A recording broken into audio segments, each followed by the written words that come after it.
Boa noite a todos, já é noite, né? Deus abençoe a vida de todos vocês, dos que estão aqui então, dos que vão assistir também. Deus abençoe a todos. Eu sei que vocês já ouviram sobre família e comunidade, esses foram os temas anteriores, né? Nós vamos orar antes de ler o texto bíblico, que vai aqui nortear a nossa fala nessa noite. Lembrando que a Bíblia Sagrada é o nosso carro-chefe, ela é o nosso único livro que se constitui em manual único de regra, de fé e prática. Vamos orar? Vou pedir a vocês para ficarem de pé e nós vamos orar ao Senhor nosso Deus. Senhor, nós somos muito gratos ao Senhor por poder, nesse início de noite, ler a Tua Palavra e nela meditar. Obrigado pelo que nós já tivemos, pelos temas que foram tratados já. Agradeço a Deus pela vida desses jovens, adolescentes que estão aqui, aqueles que já estiveram, aqueles que vão assistir. Peço a bênção do Senhor sobre a vida de todos eles. Cuida dos nossos jovens e adolescentes, abençoa suas vidas, suas famílias, seus projetos, que acima de tudo, a Deus, o Senhor dê a direção a eles, a direção certa a ser seguida. Em nome de Jesus nós pedimos, em nome dele nós te agradecemos. Amém. Vocês podem sentar. Eu vou pedir para abrir a palavra de Deus lá em Provérbios. Nós vamos ler apenas um versículo. Livro de Provérbios, capítulo 21, versículo 25. Provérbios 21, 25.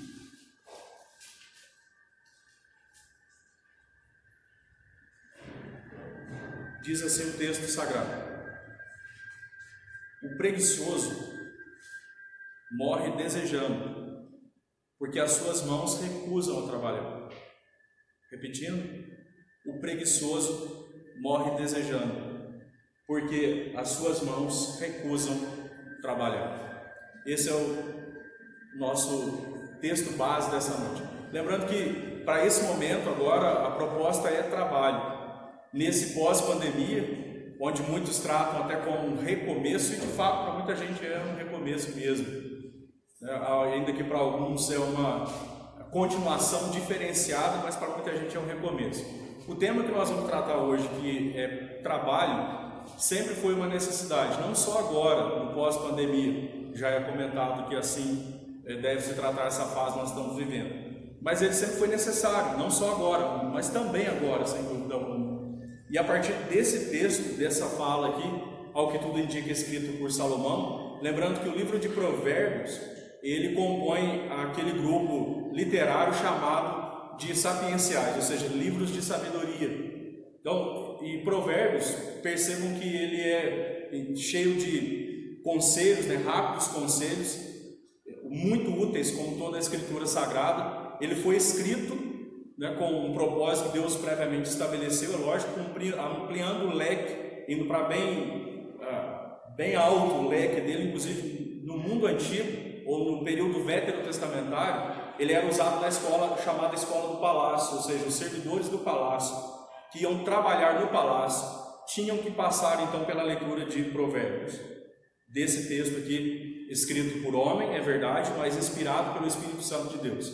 É bom lembrar que no contexto que é o nosso, da igreja cristã e reformada, se diz que a Bíblia Sagrada, ela envolveu homens na sua escrita, mas não dependeu deles. Ou seja, ela dependeu da vontade de Deus, por isso ela é a palavra de Deus, muito embora ela envolveu homens escreveram. Deus usou a instrumentalidade de homens que Ele mesmo chamou e Ele mesmo assim inspirou. E o versículo que nós temos diante de nós, ele começa dizendo o preguiçoso. No português a palavra preguiça já é bem pejorativa, e é bom lembrar que preguiça é pecado. Pecado como mentir, pecado como a inveja, preguiça é pecado. Como relação sexual ilícita, preguiça é pecado. Nós precisamos entender isso. Preguiça é um dos pecados que a Bíblia condena, e nós temos que atentar bem para este fato. De onde veio a palavra aqui, preguiçoso? A raiz do hebraico, axel, de lá ela aponta para o que não sacraliza o trabalho, ou que não entende o trabalho como sendo algo que exalta a pessoa de Deus. Não só ele, mas o romanismo contribuiu muito para que houvesse a secularização, a visão secularizada das coisas, ou seja, por exemplo, em relação ao trabalho, para esse segmento religioso, do romanismo, trabalho não é santo, é profano. Ou seja, o trabalho é uma questão meramente humana e você faz, né, com interesses próprios para o seu bel prazer e por aí vai. Na visão cristã reformada, trabalho é sagrado. Trabalho é algo que Deus instituiu, que Deus inventou, e sem o qual, então, o homem está errando o alvo que Deus estabeleceu. Então, a palavra do hebraico atzel aponta para aquele que não sacraliza o trabalho, aquele que entende que ou não entende que o trabalho é santo. Lembrando que quando eu não faço o devido trabalho, que é minha responsabilidade, ou quando eu deixo de ter o desejo de ingressar ao trabalho, seja qual for, lembrando que aquilo que de fato é profissão, né, gera a bênção de Deus. Então, se eu me recuso ao trabalho, eu peco contra Deus. Seja o trabalho em casa, seja o trabalho, no caso, as mulheres, que é muito digno isso pela Escritura, né? A dona de casa, né, o marceneiro, o carpinteiro, o pintor, o pedreiro e por aí vai. Então, o trabalho é algo santo. Por ele eu exalto a Deus e por ele também eu desonro o Senhor. Nesses tempos que nós estamos vivendo, aliás, iniciou aí a campanha política. O político, Deus chama homens e mulheres da igreja para compor a política? Sim, apesar desse contexto conturbado que nós estamos vivendo. E nesse contexto conturbado, onde nós temos uma péssima prestação de serviço na política, nós precisamos pensar que aquele homem ou mulher que vai para a política por ser chamado por Deus, é lógico, não por conveniência, não por salário, mas por ser chamado por Deus. Mas isso é utopia, isso não tem como existir. Eu acredito que existe. Como eu acredito que existe o homem chamado para a medicina, homem e mulher chamado para outras funções, existe também para a política. E lá é preciso fazer um bom trabalho. E lá as pessoas precisam entender que trabalho é santo, que o trabalho não é para uma visão meramente individualista, mas para honrar a Deus. Então, no trabalho eu honro a Deus e no trabalho eu desonro ao Senhor. Atzel também aponta para aquele que é desinteressado para o trabalho, aquele que não sacraliza e aquele que não tem interesse nenhum no trabalho. Ainda, a palavra atzel, ela aponta para aquele que é mole em relação ao trabalho, aquele que é lento, aquele que é negligente, ou mesmo desocupado.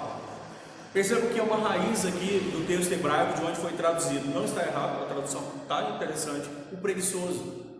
Quem que é este na visão do autor no texto original? Este é aquele que não sacraliza o trabalho, que não entende que o trabalho é para honrar a Deus. O ímpio é comum. O ímpio, lembrando que o ímpio é aquele que não crê. Duas palavras, da junção de duas palavras, o ímpio e o pio, que não acredita, o que não acredita em Deus, é natural que ele entenda o trabalho de uma maneira individualista, mesquinha, né, que centralize ele mesmo, mas aquele que conhece a Deus, que anda com Deus, que é povo de Deus, entende que o trabalho é santo. Ele entende que ele precisa se interessar pelo trabalho, ele entende que ele precisa se dedicar ao trabalho, não ser mole ou molenga em relação ao trabalho. Essa é a palavra aqui. Lembrando que nós temos em Provérbios mesmo, no capítulo 6, a palavra que vocês bem conhecem, diz lá assim: vai ter com a formiga ao preguiçoso, considera os seus caminhos e ser sábio, não tendo ela chefe, nem oficial, nem comandante. No estio prepara o seu pão, na cega ajunta o seu mantimento. Ó preguiçoso, até quando ficarás deitado? Quando te levantarás do teu sono? Nós temos, além desse texto, né, outros mais no livro de Provérbios, inclusive, falas contra o preguiçoso. A preguiça, então, é pecado, nós precisamos lembrar disso. Então, aliás, até use um pouco outros termos. Deixe de usar, por exemplo, a preguiça. A língua às vezes vai enrolar aqui, né? A preguiça. Hoje eu estou com preguiça. Eu acho muito legal. Bom, agora é minha fala. O que significa isso na Bíblia Sagrada? Você pode dizer, hoje eu não estou disposto. Ou então vocês estarão se qualificando como aquele que é reprovado por Deus pelo pecado. Então deixe de usar um pouco a palavra preguiça, porque parece que ela não tem nada a ver, né? Parece que ela não, não traz consigo nenhum significado ruim, traz. É pecado. Então usem menos essa palavra. E na prática, não deixem ela acontecer. Sejam gente dedicados ao trabalho, como diz aqui o texto sagrado. Mas ainda tem um texto em Gênesis, um versículo lá em Gênesis, no seu segundo capítulo, versículo 15, nós temos lá: tomou, pois, o Senhor Deus ao homem e o colocou no jardim do Éden para o cultivar e guardar. Aqui é trabalho. Só para lembrar, pessoas às vezes têm a mania de pensar assim: quando chegar no céu, se Adão estiver lá, eu vou lhe dar umas palmadas, uns tapas nele, né? Por quê? Alguns dizem, porque por causa dele veio o trabalho. Isso não procede. O trabalho não é pós-queda, o trabalho está antes da queda. A intensificação do trabalho está depois da queda. Mas o trabalho está antes da queda. É como, por exemplo, a procriação. A procriação, ou seja, o casamento, consequentemente a procriação, é antes da queda. A intensificação na dor do parto é pós-queda. Mas a procriação está antes da queda. Nós precisamos pensar nisso. E aí o trabalho, que é o nosso foco aqui. Deus colocou o homem no jardim, e no jardim Deus disse que ele deveria trabalhar. É lógico que depois ele vai trabalhar duro, do suor do seu rosto você vai comer. Aí sim, nós sofremos a consequência até hoje. Mas trabalho existiu desde antes da queda, é bom lembrar disso. Então, você pode até falar com Adão: puxa vida, né? Você fez intensificar o trabalho, mas não é por meio dele que veio o trabalho. O trabalho já está antes da queda, é bom lembrar disso. Deus disse: você vai cultivar e guardar o jardim, no caso, é importante lembrar disso. Há uma frase de um teólogo, aliás, a nossa igreja, a Igreja Presbiteriana do Brasil, ela é conhecida como a igreja que é presbiteriana quanto ao seu sistema de governo, presbiterianismo é um sistema de governo. É por isso que não é de se estranhar que você vai ver presbiteriano, como no nosso caso no Brasil, vai ver presbiteriano renovada e por aí vai. Há uma diversidade de igrejas presbiterianas, porque presbiterianismo é forma de governo, o sistema de governo presbiteriano. Então se diz da nossa igreja que ela é presbiteriana quanto à forma de governo e calvinista quanto à sua teologia. E aí João Calvino, que era pastor e teólogo, e que não teve outra pretensão senão ser pastor, mas Deus usou tremendamente para influenciar uma época, inclusive pelo bom conselho que ele vai ter pela Escritura em relação ao trabalho. Ele disse assim, além de outras coisas: o trabalho não é meramente um meio econômico, é acima de tudo uma finalidade espiritual, quando ele tratou de vocação. Então, trabalho não é meramente um meio econômico, ele é acima de tudo uma finalidade, uma questão espiritual. Por isso, quando alguém assim não tem aquela direção clara ainda na mente, o que eu vou fazer, para onde eu vou, eu sei que a atualidade, o momento nos empurra para aquilo que é mais rentável, mas perceba que cada vez mais a sociedade vai sofrendo com pessoas que deixaram de sacralizar o trabalho, deixaram de entender que é para honrar a Deus, deixaram de entender que é uma questão de vocação. Então, antes de qualquer coisa, antes de você ficar pensando no seu quarto lá, dizer o que eu vou fazer, qual faculdade, qual curso, qual é a área que eu vou seguir, você deve orar a Deus. A palavra deveria ser: para que o Senhor me fez? Onde eu vou atuar, Senhor? Ninguém aqui duvida que Deus existe, não é verdade? Não duvidem que Ele vai responder. O pecado está em não perguntar para Ele. E aí acaba que tudo empurra para não, vai para aquilo que rende mais. Mas qual de nós já não padeceu, está padecendo ou está para padecer com um péssimo serviço prestado da parte daquele que não tem vocação para tal área? Está lá porque ganha mais, está lá porque alguém por camaradagem colocou lá, está lá porque mentiu, está lá porque comprou um diploma, está lá porque passou por uma faculdade, até entrou e saiu pelos meios legais, mas enrolou o tempo todo. Inclusive, no meio pastoral isso é plenamente possível, alguém passar pelo seminário e enrolar e ludibriar, inclusive ter a expressão de santo na igreja, aquele que de fato passou e aproveitou o seminário, copiou o tempo todo, plagiou o tempo todo. é gente que deixou de entender que trabalho é uma questão santa, é sacrossanto. E eu devo perguntar a Deus, qual a área que eu devo atuar? Qual a área que eu devo atuar? Esse é um ponto que nós precisamos considerar. E, como eu disse, Calvino ele tinha esse conselho. Aliás, para João Calvino ele dizia assim, o homem precisa de 3 coisas na sua vida, o chamado tripé que ele aconselhava. O homem precisa, para se dar bem na vida, lógico, acima de tudo Deus está resolvido, ponto. Mas ele precisa então, debaixo da soberania de Deus, de trabalho. Ele precisa de vida simples. Vida simples é o que é isso? É ter uma vida conforme a sua possibilidade. E é por falta de entendimento como esse que muita gente entra em dívida, compra o que não pode, compra sem ter para depois ver se dá para pagar. Então, vida simples e poupança. São os 3 conselhos que ele dá como pastor à igreja. Vocês precisam trabalhar, vocês precisam ter vida simples, vocês precisam ter poupança para o bem de vocês e até para socorrer outros, né? Nós acabamos de viver, estamos vivendo, aliás, né, um período aí onde as pessoas, muitos sofreram, inclusive, eu entendo, muitos e muitos casos onde não puderam fazer uma poupança, mas tem muitos casos que poderiam e não fizeram. Nós sofremos também, inclusive, com a trapaça, né? Muita gente, quem aqui não se indignou com gente que nem precisava receber o auxílio que o governo disponibilizou e ainda está disponibilizando, diminuindo o valor. E, gente, nós estamos ainda para ver os efeitos aí dessa parada por causa da pandemia. Ainda vamos chegar lá. Que Deus nos ajude. Deus tem misericórdia da nossa vida. Mas tem muita gente que sem precisar pegou. O cristão está nesse mundo, eu tenho indignação em relação a isso, porque tantos que precisavam não foram atendidos, e muitos que não precisavam e nem podiam receber, porque estão gastando em coisas indevidas, estão recebendo. E para muita gente, isso de fato é um auxílio emergencial até que ele possa retornar ao trabalho, ter trabalho, mas para muita gente isso foi um incentivo a não trabalhar, como Bolsa Família e outras coisas mais. E eu sei que eu não posso generalizar, mas tem sido assim. Mas a igreja tem uma mentalidade diferente. Não é possível que jovens, adolescentes, casados, não casados, a igreja como um todo, pense como um mundano. Não tem jeito.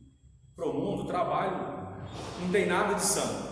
A secularização tomou conta. Para o mundo, o trabalho deve ser procurado a partir do que é mais rentável. Para o cristão não, qual é a vontade de Deus? Qual a direção de Deus? O que o Senhor quer que eu faça? Para o cristão é assim que deve funcionar. Pelo menos para o cristão de linha reformada, como é o nosso caso. Quando eu digo linha reformada, aquele que veio da reforma protestante e que tem a Bíblia Sagrada como pilar não removido, não removível. Essa é a questão. Mas a partir daqui eu gostaria de destacar ainda alguns pontos bem rápidos. Não desespere, nós vamos terminar logo, né? A partir aqui da escritura, desse versículo, nós já vimos o preguiçoso, o atzel do hebraico, que é aquele que não sacraliza o trabalho, é aquele que é desinteressado pelo trabalho, é aquele que é molenga em relação ao trabalho, ou seja, quando arruma um trabalho, ele vai mal no trabalho, não se dedica ao trabalho. Isso é pecado. E ele diz assim, por que eu vou trabalhar? Para enriquecer a empresa? Só que ele esquece que Deus usou a empresa para dar trabalho para ele e trazer o pão consequentemente. É aquele que, enfim, não tem nenhuma visão adequada em relação ao trabalho. Por isso que eu quero deixar aqui nessa noite, a partir deste versículo, a necessidade do trabalho para o povo chamado de Deus, ou para o que é chamado por Deus. Isso vai valer para todo mundo? É certo que não, mas para vocês tem que valer. Vocês estão andando com Deus. É o que eu pressuponho e desejo e oro. Para vocês tem que valer, para mim, antes de vocês tem que valer. O trabalho é uma necessidade para aquele que é chamado por Deus. Quando o versículo 25 de Provérbios 21 diz, o preguiçoso então, ele morre, a expressão morre desejando, Para o morre aí é o mote do hebraico. Mote, inclusive, era o nome de um deus do passado, muito temido. Mote, essa palavra do hebraico, ela significa semear a morte, desperdiçar a vida, estar uma ferida então mortal. O preguiçoso, ele semeia a morte. É como, na visão bíblica, entendam bem, alguém que é preguiçoso, ele não contribui com nada, então é um morto-vivo. Se nós estamos falando sobre trabalho, para Deus, e quem sou eu para questionar Yahvé, que é o dono, o Senhor sobre todas as coisas? Para Ele, o preguiçoso é aquele que está vivo, mas morto ao mesmo tempo, porque ele não significa nada no contexto de igreja, de família, de comunidade, melhor dizendo, como um todo. Ele não significa absolutamente nada. Com isso, o primeiro item que eu quero destacar aqui nessa noite, como necessidade do trabalho para o chamado por Deus, é porque ele traz renovo de vida. Alguém que trabalha renova a sua vida e ele honra a Deus. Honrar a Deus não é só verbalizar. Aliás, o povo está cansado de verbalização. Atitudes falam mais alto. Então não adianta a pessoa ir no final de semana na igreja e ele vai para o culto, ele chora, estremece, rola. Lógico que isso não vai acontecer no contexto do nosso culto, mas ele canta naquele louvor, toca, chora, levanta a mão, abraça o outro depois do culto, que eu sou convertido. Na segunda-feira ele continua mentindo no trabalho, segunda-feira ele continua chegando atrasado no trabalho, segunda-feira ele continua não produzindo no trabalho. A conversão aí não tem jeito, porque ele é como alguém que não existe lá no trabalho, ele não produz. Ele é um morto-vivo, um zumbi, na fala de Yahvé. E quem diz isso é Deus. O preguiçoso morre, é o semeador da morte, porque ele destrói. E como diz Provérbios, a casa cai em cima do preguiçoso, porque ele tem coragem até para arrumar a casa dele, mas ele ainda prejudica outros. É um verdadeiro zumbi. Um verdadeiro morto-vivo que devora as pessoas, e o preguiçoso devora o outro. Ele é aproveitador. Ou estou falando alguma mentira? Ele é o que passa vergonha e envergonha os outros. É o que passa vergonha, inclusive quando arruma um trabalho, vai ser de maneira vexatória mandado embora. É um morto-vivo, sanguessuga. É um problema. Bom, para o chamado por Deus, trabalho é uma necessidade. Nós precisamos trabalhar, gente, com o entendimento das devidas exceções, é lógico, há exceções. Mas trabalho é uma necessidade. Ele traz consigo, em primeiro lugar, renovo de vida. Quem trabalha, renova a sua vida. É bom trabalhar. O trabalho dignifica o homem, no sentido aqui ampliado, homem e mulher. Dignifica, é bom, renova. A falta, inclusive, de trabalho, de atividade, adoece.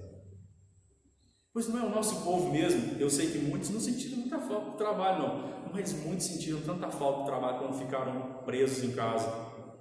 Bom, aí cada um avalie, né, com a sua visão, mas uma parada um tanto quanto cedo.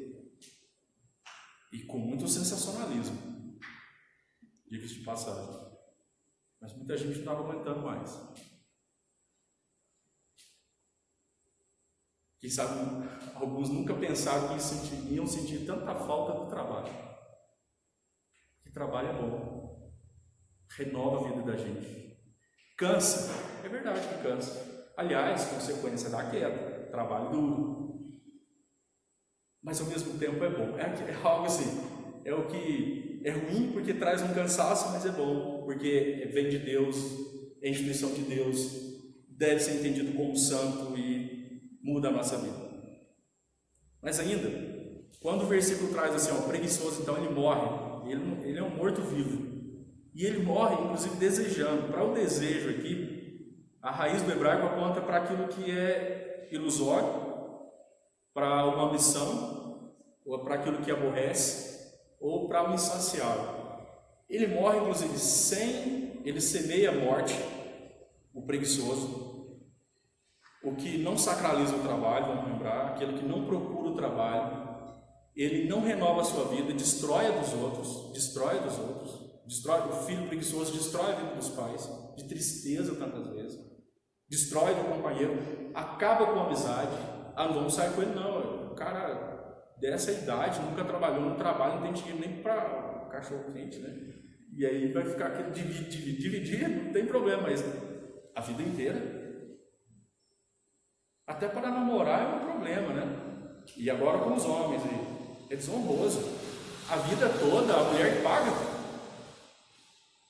Trabalho renova, e é bom o trabalho. Sai com a namorada, é algo honroso o namorado dizer eu pago. É difícil quando fica aquele silêncio, né? Aí bate na mesa, essa semana não foi nada bom, né? É lógico que todo mundo corre de estar desempregado na hora, não tem mesmo, mas para o homem, estou dizendo mais agora com os homens, falando mais para os homens, é vergonhoso o tempo todo. Aliás, no contexto judaico, o homem é que pagava toda a despesa do casamento. Ele só iria se casar quando ele tivesse, então, condições financeiras para arcar desde a sua casa. E diferente do Brasil e outras culturas, o grande esperado no dia da cerimônia do casamento não era a noiva, era o noivo. Tanto que Jesus contou parábola em que a noiva fica esperando com as virgens, percebam lá, até que o noivo chame, porque ele que abre as portas e vai começar a festa. E vai começar as festas com honra, porque é ele que pagou a festa. E é ele que tem condições de casar de verdade. Agora, hoje em dia, não só muitas vezes se casa com recursos dos pais, quanto muita gente vai viver com os recursos do pai ad eterno, até que Cristo volte. Isso é um problema. E isso deve trazer vergonha para o nosso contexto. Trabalho é bom, é de Deus. Trabalho é bom para o homem, trabalho é bom para a mulher. Trabalho gera renovo de vida. Não faz a gente passar vergonha. Trabalho é bom, porque vem de Deus. E trabalho é uma necessidade para o chamado por Deus, porque ele gera concretização. Eu acabei de falar do casamento. O noivo que trabalhava, o noivo que preparava tudo, que era o grande esperado, que abria a porta e chamava. E a noiva, para a noiva não era muito legal o casamento, isso vocês já avaliaram, no contexto judaico antigo. A noiva ia a pé, ela ficava em determinada distância, ela ia a pé, conduzida por virgens. E algumas vezes demorava. E na parábola que Jesus contou foi à meia-noite que ele chamou. Então não tem aquela síndrome da princesa, lá no contexto hebraico antigo. Hoje, o noivo vem, tem casa, eu fico só abrindo parênteses, o foco é trabalho. Mas eu fico impressionado, assim, tem casa que a igreja nem levanta, o noivo entra, se o noivo quiser ficar na frente desde o início, pode ficar, né? Aí o noivo entra com a mãe dele, em alguns casos, na maioria das vezes levanta, mas tem alguns que nem levantam, que o povo quer saber da noiva. Cadê a noiva? Vamos ver como é que ela ficou. Deu uma melhorada? Brincadeira à parte aqui, né? Como é que ficou a situação? Então, aí, mas o noivo não é destacado, muda a história no contexto judaico antigo. A noiva vinha a pé. Imagina, se chove na lama ou na poeira, imagina a situação, gente. Não dá nem a chapinha desmanchar, né? A maquiagem escorrer, ia ficar muito ruim. O noivo era o aguardado. Não é à toa que Jesus se compara ao noivo, é o cabeça, mas que tem muita responsabilidade, é lógico, inclusive de manter a casa. Isso não dignifica, não destrói a mulher, dignifica a mulher. Nesse mundo de feminismo versus machismo, nós temos que pensar no cristianismo. Somos cristãos. Essa é a questão. Mas ainda, o trabalho gera concretização, é o segundo ponto, porque o preguiçoso só deseja, na versão está assim, Almeida Revista Atualizada, ele sofre ilusões. E muitas vezes o preguiçoso é aquele que não sonha baixo, não. O sujeito nunca trabalhou, ele pensa alto. Ele não pensa igual a pessoa que trabalha. A pessoa que trabalha diz assim: eu vou tirar carta de moto, de carro, vou comprar uma moto X dentro do meu orçamento. E o preguiçoso, não, quando eu tirar carta, eu vou comprar moto de 600 cilindradas, por aí vai. Não é qualquer coisa, não. É cheio de ilusão, cheio de história, cheio de graça ainda. Porque ele não sabe o quanto custa. E ele nunca vai concretizar. Quem trabalha, concretiza. Quem trabalha vai comprar, vai pagar, vai crescer, vai ter a alegria de, muitas vezes, sentir cheiro de novo. E sentir o cheiro de novo, a partir de um trabalho justo, honrando a Deus, é o que tem de melhor. Trabalhando honestamente, honrando a Deus, Ele me deu o privilégio de poder adquirir, de pagar isso que eu compro. Isso é o melhor que tem. Melhor que tem. Concretiza. Queiram isso. Preguiçoso não, ele flutua. O Camaro não está muito no foco agora, né? O Camaro, a moto, não, casar, e se ele chegar ao infeliz da mulher, se ele chegar a casar, a mulher vai tratar dele, isso é ruim demais. Isso é feio demais, não cabe com o cristianismo, não combina, não liga, né? O preguiçoso morre desejando. Isso mostra que trabalho para o chamado de Deus gera concretização. Mais ainda, o versículo diz: o preguiçoso morre desejando, porque as suas mãos recusam. Lógico, desde o adicial nós já vimos isso, a raiz do hebraico inicial. E aqui aparece uma em do hebraico, que é rebelar-se ou não ter vergonha. Que rastar. O preguiçoso é alguém que não tem vergonha, irmãos, jovens, homens, mulheres. Informação que Deus chamou, Deus trouxe a existência, que Deus ama. Por isso que eu disse no início: não usa mais a palavra preguiça, não, é muito ruim. Não usa, não. Todos nós temos dias difíceis. As mulheres e também os homens. Mas não usa, não. Eu estou com uma preguiça, eu sou preguiçoso mesmo. Tenha tristeza. E mais ainda, se alguém usar a seu respeito: peraí, por que você está usando? Será que eu tenho dado margem para isso? É muito ruim. Porque o preguiçoso, ele não tem vergonha. E ele sempre é o que pirraça, mas eu destaco aqui o que não tem vergonha. Perde vergonha. Na minha época, que não faz tanto tempo assim, o mochilão, era assim que era chamado, né? Não vai chamar fulano, não, o cara é mochila. Ou seja, pendura em todo mundo. Não dá. E não tem vergonha. Porque não tem trabalho. Eu tenho um amigo, e amigo com aspas aí, né? Mais um colega. Mas assim, ele nunca trabalhou, até hoje. Eu fui verificar, até hoje ele nunca trabalhou. Ele é mais velho que eu. Mas eu fiquei sabendo que, além de não trabalhar, ele tinha o costume de chegar em casa, assim, destampar a panela. E aí, quando tinha, por exemplo, batata, né, arroz e feijão, ele dizia para a batata: tá aí de novo, né? Aí usava um palavrão, né? Tá aí de novo. Mas nunca trabalhou. Tem direito de falar e não tem vergonha de falar. Ele tinha que ter vergonha de falar. Não podia falar. Ele não pode reclamar. Ninguém pode, mas principalmente o preguiçoso. Mas ele não tem vergonha. Não tem vergonha. Com isso, em terceiro lugar e penúltimo, trabalho é uma necessidade para o chamado por Deus, porque Provérbios é para o povo de Deus. Então ele está falando da realidade do preguiçoso, para que o povo de Deus não emende atrás do preguiçoso. Não emendem atrás do preguiçoso, não sejam como eles, não sejam um deles. Trabalho, e o trabalho sempre foi necessário, inclusive nesse período que nós estamos vivendo.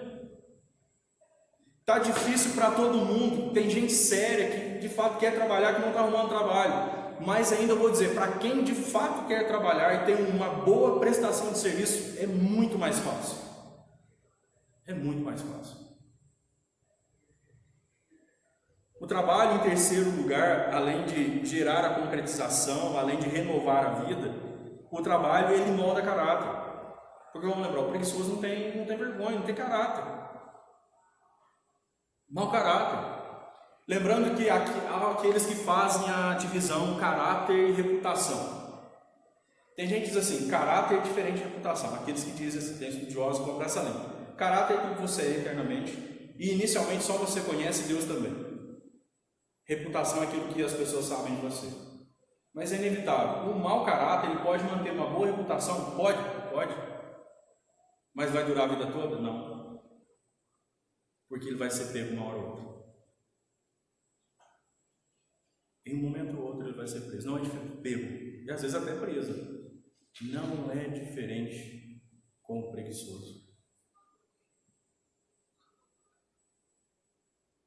E o que é ilícito e criminoso jamais poderá ser chamado de trabalho.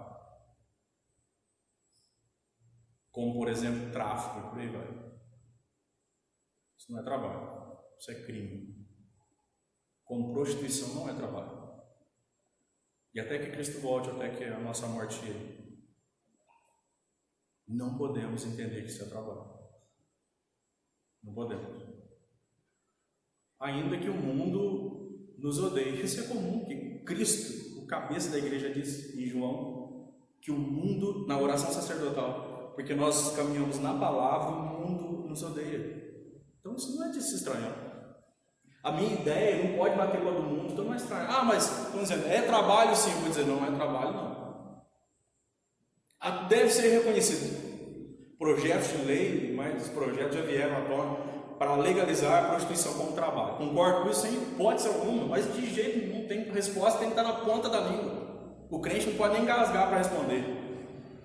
Não concordo, não sonoro não é trabalho. Não pode ser legalizado como trabalho. Não é possível.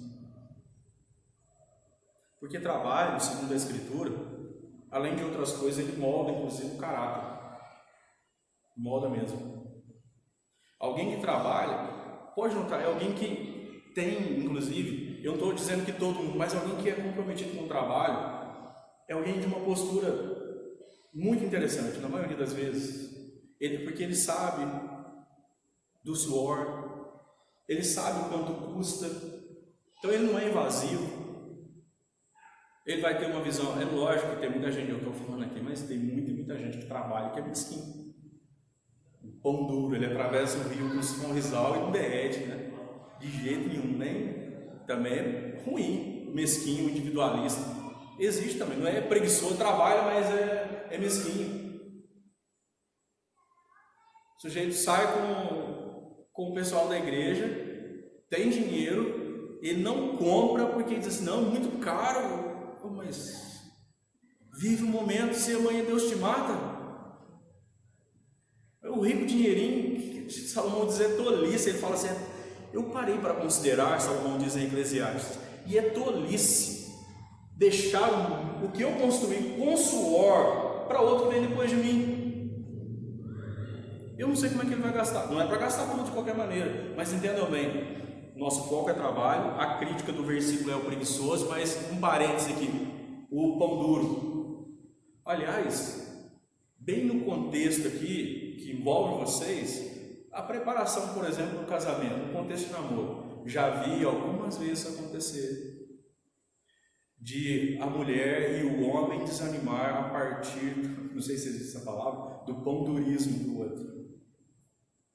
Ele fala assim, se é assim no namoro, depois que casar, eu estou perdido. Deus vai ter que fazer um milagre, igual lá no deserto, fazer durar minha roupa 40 anos. Ele não vai comprar um chinelo para mim, né? Nem daquele mais barato que encontra lá no ABC, por aí vai. Não vai. Então já assusta.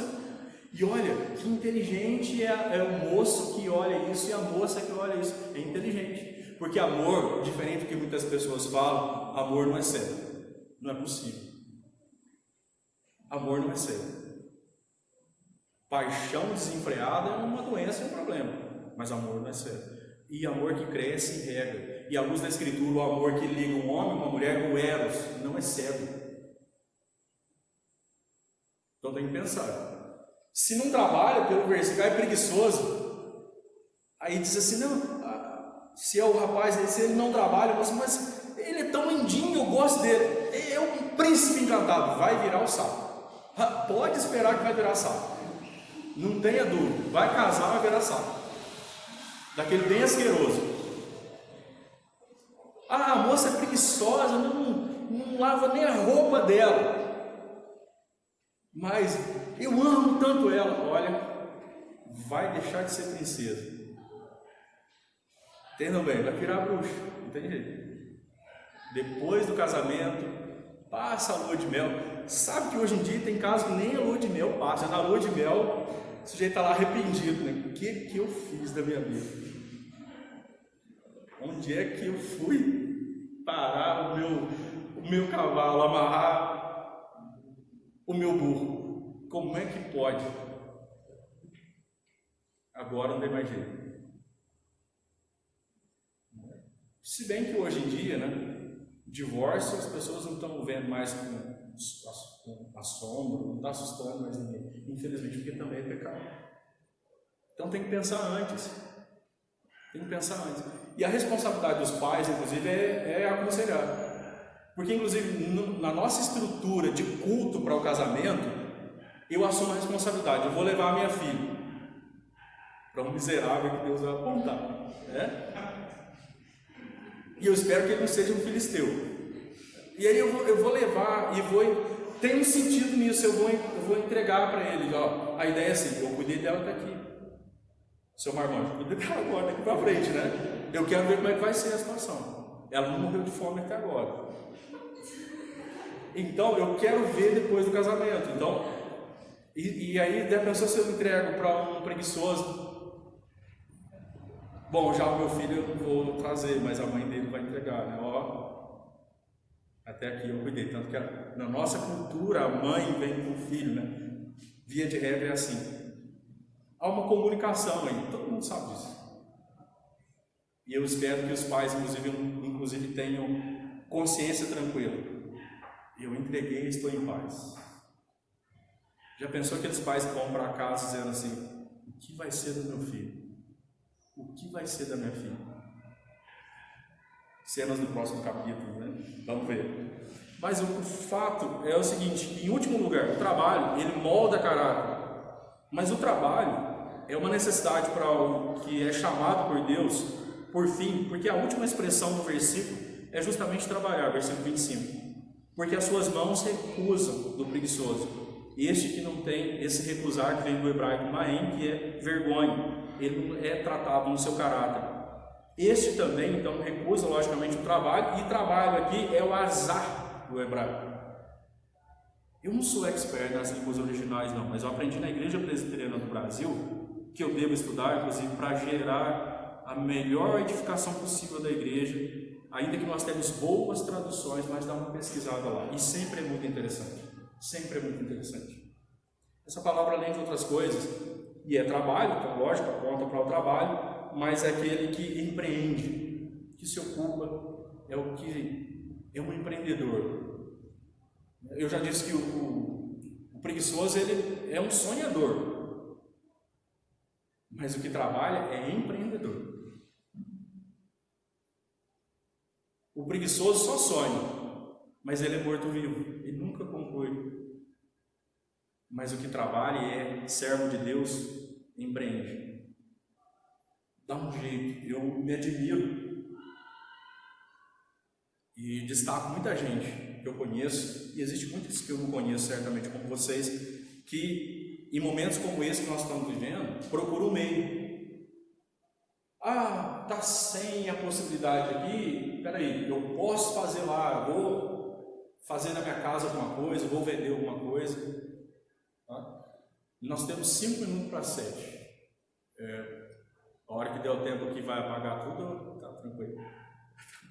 Bom, eu vou terminar no tempo, eu vou tentar, pelo menos não passar muito tempo. Nós começamos 6h10, um pouquinho mais, eu vou tentar ficar no tempo aqui, tá?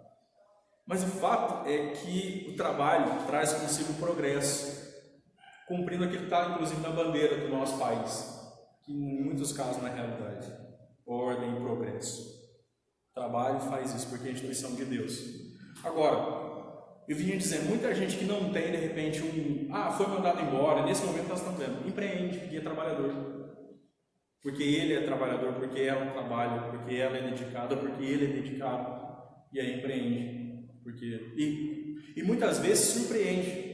Tem muita gente nessa crise aí cumprindo o provérbio, não está na Bíblia, mas na crise se cresce. Tem muita gente vivendo isso aí. E não é pouca gente. E louvado seja Deus por isso. Que é exemplo para muitos outros. São exemplos para muitos outros. O fato é que o preguiçoso só sonha e ele não põe a mão, ou ele não empreende, ele não tem como fazer. Ele vai fazer com o quê? Mas para aquele que é chamado por Deus. Aliás, o destaque que eu faço aqui.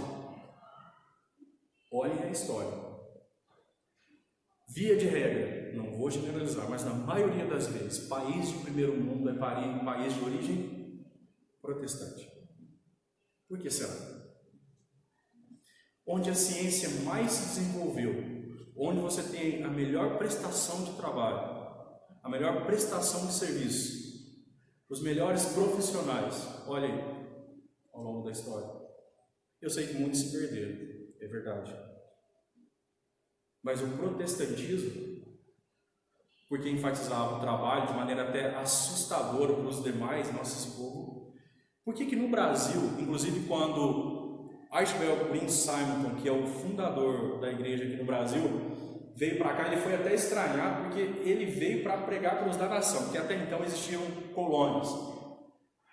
Pessoas de países protestantes vieram por causa da cana-de-açúcar também, e o imperador não mandou eles embora, por quê? Porque eles tinham dinheiro.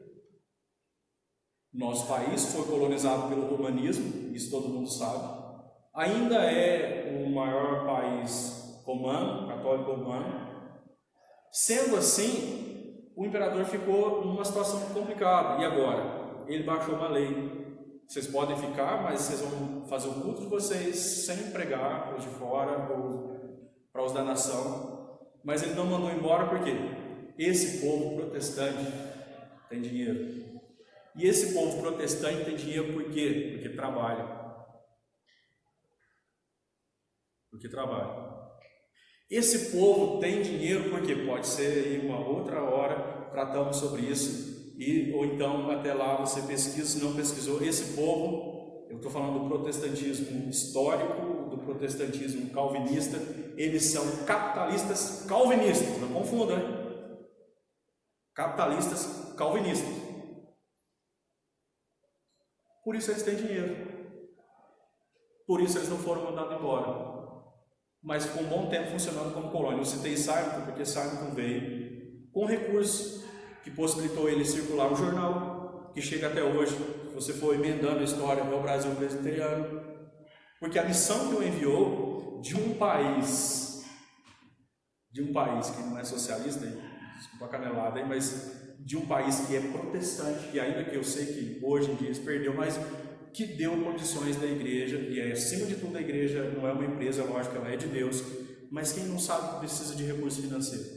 Simonton veio, diferente dos pastores de colônia, para trabalhar, para alcançar os da nação, e a igreja floresceu, porque inclusive ele chegando aqui teve como colocar o jornal para funcionar, ele aprendeu, é lógico, a língua, trocando, dando aula de hebraico, de inglês. E pouco tempo depois ele pôde dar aula na primeira escola dominical em português. Mas é algo assim que chama atenção, porque esse povo tem recurso. Tem recurso porque trabalha. Trabalha porque teme a Deus. Trabalha porque entende que trabalho é santo. É instituição de Deus. E o homem chamado por Deus precisa trabalhar. Tem que sacralizar o trabalho. Por fim, então, o último ponto que eu deixo aqui não é outro senão este, que o trabalho traz consigo o progresso. E nós todos sabemos disso. Todos nós sabemos disso. É importante ouvir isso, pensar nisso, meditar nisso e colocar na prática. Mas ainda, algumas outras traduções no versículo que nós usamos, por exemplo, nessa reta final aqui, eu quero destacar como traduziu a Bíblia Viva. Ela colocou o versículo: o preguiçoso morre de tanto desejar, e de nunca pôr as mãos no trabalho, com exclamação. Depois nós temos a nova tradução linguagem de hoje, a NTLH. O preguiçoso morre desejando muitas coisas, porque se nega a trabalhar. Não passou muito longe, nós temos. Depois nós temos a NVI, nova versão internacional. O preguiçoso morre de tanto desejar e nunca pôr as mãos no trabalho. Nós temos depois a NVT, que é a nova versão transformadora.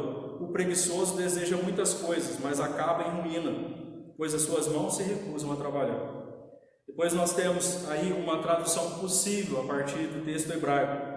A vontade ilusória do preguiçoso, na ordem como está lá as palavras no hebraico, seguindo na mesma ordem.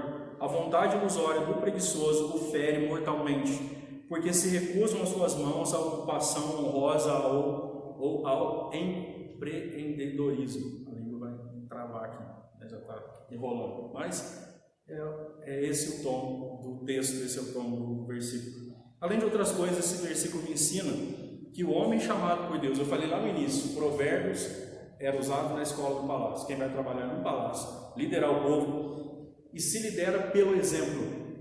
A melhor liderança é aquela que lidera pelo exemplo, inclusive. Por que vocês acham que na criação Deus parou no 7º dia? Segundo Isaías, Deus não cansa. A Bíblia caiu em contradição? Não. Tem canseira em Deus? Enfado. Por que Deus parou? E disse, vai santificar o 7º dia. Porque é algo que nós precisamos aprender na nossa estrutura. Melhor liderança é aquela que é a partir do exemplo. A partir do exemplo.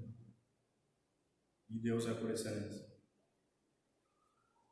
E é bom lembrar, então, que a liderança tem que sair na frente. Aquele que lidera, segundo Deus, deve honrar a Deus pelo trabalho. A você que trabalha aqui já está engrenado aí, honre a Deus. Glorifique a Deus pelo seu trabalho. Louvado seja Deus. Muito bom. Aquele que está ainda descobrindo, ore a Deus, se você não orou. O que o Senhor quer que eu faça? Eu só não quero ser preguiçoso, Senhor, tenha misericórdia da minha vida. Aquele que está na faculdade se preparando, faça o melhor que você puder. E seja um bom profissional para honrar a Deus, socorrendo o próximo. E assim, só eu destaco aqui no 4º mandamento 6 dias trabalhados. Nós temos que ler, guarda o Shabat, do hebraico 7º dia ou descanso, mas não anular da leitura. 6 dias trabalhados. É parte do mandamento. Quem não trabalha está em pecado. 6 dias trabalhados. No 7º você paga. Com isso, fica aqui para nós a lição de hoje, que Deus colocou no meu coração a partir de Provérbios 21, 25, que o trabalho é uma necessidade para o chamado por Deus, porque traz consigo renovo de vida, porque gera concretização, porque molda o caráter e porque traz consigo progresso. Além de tantas outras coisas, é isso. Eu não tenho medo de afirmar, que é exatamente assim. O versículo mostrou qual que é a realidade do preguiçoso. Logicamente, para deixar claro qual que é a realidade do que trabalha, do povo de Deus. Homem e mulher, homens e mulheres, que entendem o valor e a necessidade do trabalho. Inclusive para momentos como que nós estamos vivendo. De pandemia ou de pós-pandemia, como alguns já preferem. E que Deus nos ajude. Amém? Nós oramos? Podemos orar? Vamos ficar de pé novamente?